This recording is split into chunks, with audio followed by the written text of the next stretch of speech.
السلام علیکم خواتین حضرات، میں ہوں ڈاکٹر نذیر صدیقی اور آپ دیکھ رہے ہیں میرا یوٹیوب چینل۔ پچھلے کچھ مہینوں سے پاکستان اور سعودی عرب کے درمیان تعلقات میں سرد مہری پائی جاتی ہے، اور یہ حقیقت کسی بھی دیکھنے والے آنکھ سے ڈھکی چھپی نہیں ہے۔ لیکن تازہ ترین اطلاعات کے مطابق سعودی عرب کی قیادت کو یہ احساس ہو چلا ہے کہ انہوں نے اپنے ٹائم ٹیسٹڈ اور بہت ہی کئی اشروں پر محیط پاکستان کے ساتھ تعلقات کو عجلت میں عدم استحکام سے دوچار کیا ہے اور اپنے رشتوں کو غیر ضروری طور پر کمزور کر دیا ہے۔ یہی وجہ ہے کہ اب سعودی حکومت نے یہ فیصلہ کیا ہے کہ سعودی وزیر خارجہ، ان کے پیٹرولیم کے منسٹر اور ایک اعلیٰ اختیاراتی وفد جنوری میں پاکستان کا دورہ کرنے جا رہا ہے، تاکہ پاکستانی حکام ہماری سویلین قیادت اور ملٹری قیادت کے ساتھ سعودی عرب اور پاکستان کے درمیان موجود تعلقات یا جو غلط فہمیاں پیدا ہو گئی ہیں انہیں دور کیا جائے اور تعلقات کو نارمل سطح پر واپس لانے کی کوشش کی جائے۔ اطلاعات یہ بھی بتا رہی ہیں کہ سعودی عرب اور پاکستان کے درمیان گوادر میں ایک آئل ریفائنری کے قیام کے حوالے سے جو معاہدہ ہوا تھا یا جو انڈرسٹینڈنگ ہوئی تھی، جس پر 9 ارب ڈالر کی سرمایہ کاری ہونی تھی، اور پھر پچھلے کچھ عرصے سے اس منصوبے کو التوا میں ڈال دیا گیا تھا، جبکہ اس کے برعکس سعودی عرب نے بھارت کے ساتھ کیے گئے اپنے معاہدوں کو عملی جامہ پہناتے ہوئے وہاں 100 ارب ڈالر کی سرمایہ کاری جاری رکھی۔ اب ارامکو، جو کہ سعودی عرب کی ایک بہت بڑی تیل کی کمپنی ہے، قومی تیل کمپنی ہے، اس کی طرف سے 9 ارب ڈالر کے خرچ سے یہ آئل ریفائنری قائم کی جائے گی، اور اس حوالے سے سعودی عرب پاکستان کو اس وزٹ کے دوران آگاہ بھی کر دے گا۔ اگرچہ پاکستان نے اس حوالے سے چین سے مذاکرات کیے تھے، اور چین نے اپنی آمادگی کا اظہار کر دیا تھا کہ وہ اس آئل ریفائنری کو قائم کر دے گا گوادر میں، لیکن پاکستان نے اس کو اوپن رکھا ہوا ہے۔ اگر سعودی عرب آ کے اس آئل ریفائنری کو قائم کرتا ہے تو پاکستان پہ اس پہ کوئی اعتراض نہیں ہوگا۔ یہ بہت خوشی کی بات ہے کہ ایک معاہدہ ہوا ہے، اگر اس پہ عملی جامہ پہنایا جاتا ہے تو یہ مستحسن سی بات ہے۔ اصل میں جب سعودی عرب نے یہ سٹک اینڈ کیرٹ کی پالیسی اپنائی، ہمیں چھڑی بھی دکھائی، ہمیں گاجر بھی دکھائی، ہمیں 3 ارب کا جو ڈالر کا جو ایک قرضہ دیا تھا یا تیل دیا تھا وہ بھی روک دیا، اور 3 ارب ڈالرز ہی مانگ لیے تھے، جس میں سے ہم 2 ارب ڈالر ادا کر چکے ہیں، اور 1 ارب ڈالر ابھی جنوری کے پہلے ہفتے میں واپس کرنے جا رہے ہیں۔ تو ان سارے اقدامات کا ایک ہی مقصد تھا کہ پاکستان جس طرح ماضی میں سعودی عرب کی ہاں میں ہاں ملاتا رہا ہے، وہ پالیسی اب بھی جاری رکھے۔ لیکن پاکستان کے لیے چھوٹی چھوٹی چیزوں پر سعودی عرب کی تقلید میں عمل کرنا آسان تھا، اب ایسے بہت سارے بڑے بڑے مسائل درپیش ہیں جن پر آنکھیں بند کر کے پاکستان کے لیے سعودی عرب کی بات ماننا ممکن نہیں رہا۔ مثال کے طور پر سعودی عرب کی یہ خواہش کہ ہم اسرائیل کو تسلیم کر لیں، تو پھر ہم کشمیر کا مسئلہ کس طرح دنیا کے سامنے رکھ سکتے ہیں، کیونکہ دونوں جگہوں پر حق خود ارادیت کی بات کی گئی ہے۔ اسی طرح ترکی یا ایران کے حوالے سے یا بھارت کی نیچے لگ کر کام کرنے کے حوالے سے جو سعودی عرب کی خواہشات ہیں، وہ پاکستان کے لیے ان پر عمل کرنا ممکن نہیں ہے، اور یہ باتیں سعودی قیادت کو سمجھنی بھی چاہیے۔ اور دلچسپ بات یہ ہے کہ خود سعودی خاندان کے اندر بھی 2 قسم کی آراء پائی جاتی ہیں، دو قسم کے جو ہیں وہ اسکول آف تھاٹس پائے جاتے ہیں۔ وہ کنزرویٹو لوگ، جو پرانے لوگ ہیں، جو ایک عرصے سے نہ صرف پاکستان کو جانتے ہیں بلکہ پاکستان کی ان قربانیوں کو بھی جانتے ہیں جو وہ سعودی عرب کی حفاظت کے لیے کرتا چلا آیا ہے، یا وہ اس بات کی اہمیت کو سمجھتے ہیں کہ اپنے مقامات مقدسہ کی وجہ سے سعودی عرب نے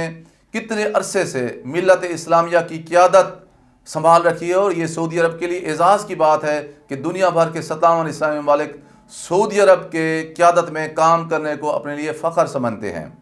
لیکن ان کے جذبات کا خیال رکھنے کی بجائے موجودہ سعودی ولی عہد نے جذبات میں آ کر اسرائیل کے حوالے سے جو تیزی سے پیش رفت کی ہے وہ حالات کے ساتھ میل نہیں کھاتی۔ انہوں نے اتنی تیزی سے اقدامات اٹھائے ہیں کہ کسی اور ملک کو سنبھلنے کا موقع ہی نہیں ملا۔ اسی طرح پاکستان کی ایران کے ساتھ ایک لمبی سرحد یا بارڈر لگتا ہے۔ ہم مشرقی سرحدوں کی حوالے سے بھارت کے ساتھ پریشانی کا شکار ہیں، آئے روز وہاں فائرنگ ہوتی رہتی ہے اور بھارت نے تو ہمارے ملک کو بھی دو لخت کر چکا ہے۔ اسی طرح مغربی سرحدوں سے حوالے سے بھی بھارت افغانستان کے ذریعے ایک لمبے عرصے سے پراکسی جاری رکھے ہوئے ہے۔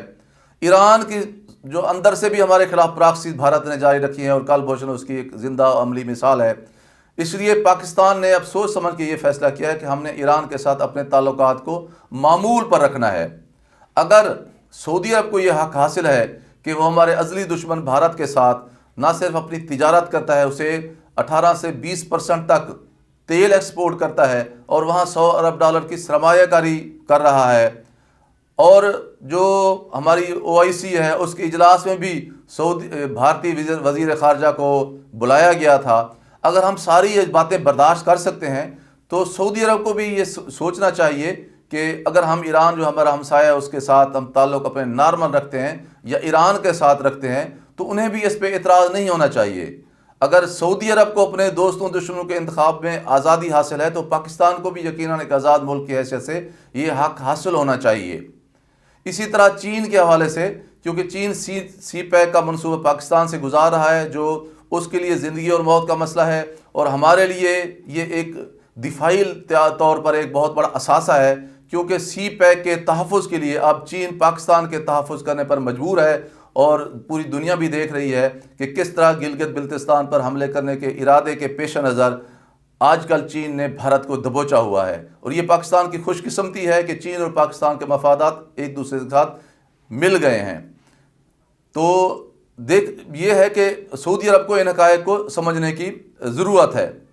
بہرحال سعودی عرب کے کہنے پہ ہم نے ان کے پیسے واپس کر دیے ہیں، تو اب حالات جو ہیں نا وہ اس نہج پہ آ چکے ہیں کہ پاکستان اور سعودی عرب برابری کی بنیاد پر آپس میں بیٹھ کے بات چیت کر سکتے ہیں، اور یہی سلسلہ ہے۔ اسی سلسلے کی کڑی کے طور پر پچھلے دنوں سعودی سفیر نے جو پاکستان میں ہیں انہوں نے ہمارے پرائم منسٹر سے بات کی تھی، اور ہمارے پرائم منسٹر واضح طور پر کہہ دیا تھا کہ ہم سعودی عرب کی عزت کرتے ہیں، احترام کرتے ہیں، اور ہم ان کے ساتھ اپنے تعلقات کو معمول پہ رکھنا چاہتے ہیں۔ ہماری خواہش ہے کہ ہمارے تعلقات برادرانہ طور پر قائم رہیں، لیکن کچھ حدود اور قیود ہیں، ان حدود اور قیود کو اب نہیں کراس کیا جا سکتا۔ تو اس کے بعد یہ خبریں بھی آئیں کہ ہمارے پرائم منسٹر اور چیف آف آرمی اسٹاف بھی سعودی عرب جا سکتے ہیں، لیکن اس دوران پھر یہ اطلاعات کنفرم آ چکی ہیں کہ سعودی عرب کے ایک فارن منسٹر ہیں اور پیٹرولیم کے منسٹر ہیں، اور ایک بڑا اعلیٰ اختیاراتی کمیشن پاکستان آ رہا ہے۔ اگر ان مذاکرات کے دوران پاکستان اور سعودی عرب کے درمیان معاملات ٹھیک ہو جاتے ہیں، ان کی غلط فہمیاں دور ہو جاتی ہیں، اور وہ نئے سرے سے نئی خطوط پر آپس میں تعلقات استوار کرنے میں پر اتفاق کر لیتے ہیں، تو یقیناً پھر ہمارے آرمی چیف اور ہمارے پرائم منسٹر بھی سعودی عرب کا دورہ کر سکتے ہیں، کیونکہ سعودی عرب کو پاکستان کی ضرورت ہے اور پاکستان کو بھی سعودی عرب کی ضرورت ہے کہ ہمارے وہاں جو ہے لاکھوں پاکستانی UAE میں اور سعودی عرب میں کام کرتے ہیں، جن سے ہمیں کتنی کوئی 10-11 ارب ڈالر سالانہ جو ہے وہ زر مبادلہ آتا ہے، جس سے پاکستان کی اقتصادیات کی بحالی میں بڑی مدد ملتی ہے۔ اس کے علاوہ ہمارا بڑا روحانی تعلق ہے سعودی عرب کے ساتھ، تو اس لیے پوری پاکستانی قوم کی بھی یہ خواہش ہے کہ سعودی عرب اگر ایک قدم آگے بڑھاتا ہے تو ہم بھی ایک قدم آگے بڑھانے کے لیے تیار ہیں۔ توقع یہی رکھنی چاہیے کہ